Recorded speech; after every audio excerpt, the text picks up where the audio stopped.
আমি আজকে আপনাদেরকে কুমড়া জাতীয় ফলের হাত পরাগায়ন কিংবা কৃত্রিম পরাগায়ন সম্পর্কে বলবো।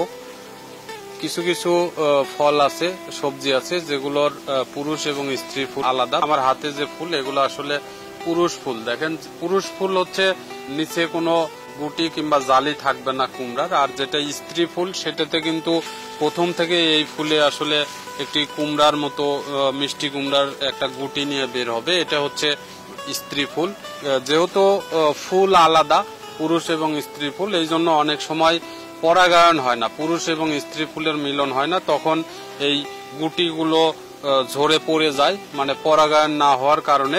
তো এটি একটি বড় সমস্যা, যে কারণে ফলন কম হয়। আমরা আজকে আপনাদেরকে এই হাত পরাগায়নের বিষয়ে বলবো। হাত পরাগায়ন করলে আসলে গুটি ঝরে যাওয়ার প্রবণতা কমে যায় এবং পরাগায়ন করে দেওয়ার ফলে এই গুটিগুলো ফলে পরিণত হয় এবং ফলন বেশি হয়। কুমড়া জাতীয় ফলের হাত পরাগায়ন আসলে সকাল বেলা করতে হয়, কারণ ফুলগুলো, স্ত্রী ফুলগুলো সকাল বেলায় ফোটে, প্রস্ফুটিত হয়। তখন স্ত্রী ফুলের এই যে স্টিগমা আছে, আমরা স্টিগমা বলি, গর্ভদণ্ড, এটা হচ্ছে খুবই আঠালো থাকে।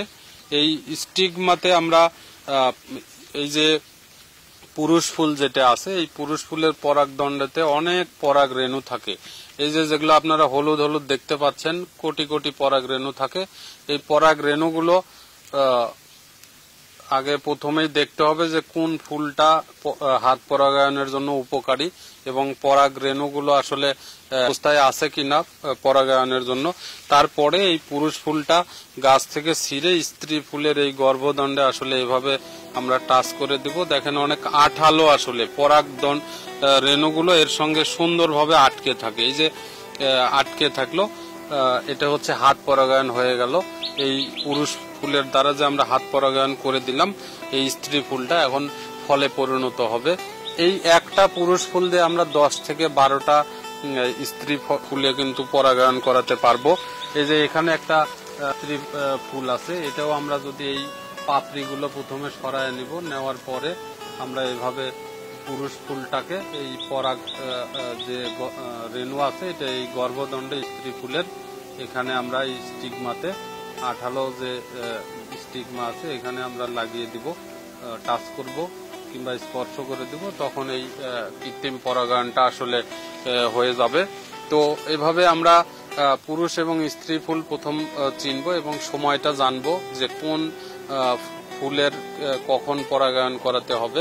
সাধারণত মিষ্টি কুমড়া, চাল কুমড়া এগুলো সকালবেলা, আর লাউ, চিচিঙ্গা এগুলো বিকেলবেলা ফুল ফোটে। তো ফুল চেনার পরে এই পুরুষ ফুলটা আমরা গাছ থেকে সংগ্রহ করব, করার পরে স্ত্রী দণ্ড যেটা আছে, স্টিগমা আঠালো, তার সাথে আমরা এভাবে টাচ করে দিলেই আসলে হাত পরাগায়ন হয়ে যায়। অনেক সময় বিভিন্ন বাউখের মাধ্যমে আসলে পরাগায়ন হয় না, কিছু কিছু বিভিন্ন পোকামাকড়ের মাধ্যমে হয়, যেহেতু ফুল আলাদা।